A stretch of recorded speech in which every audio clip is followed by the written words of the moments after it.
অন্তর্বর্তী সরকারের প্রধান প্রফেসর মোহাম্মদ ডক্টর ইউনূস উনি কি নিজের ঘরটা সারতে পেরেছে?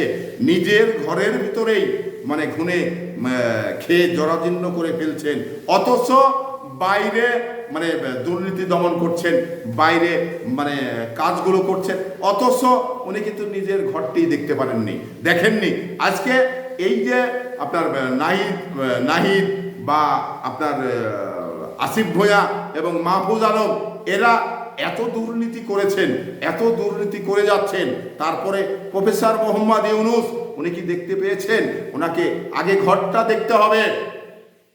আগে যদি ঘরটা দেখতে না পান তাহলে বাইরের মানে উন্নয়ন হবে না, এবং এ নিয়ে কথা তৈরি হবে, এ নিয়ে মানে মানুষ ধিক্কার দিবে। তো তাহলে এটা যেটা প্রথম কাজ সেটা হলো যে নিজের ঘরটাকে আগে রক্ষা করা।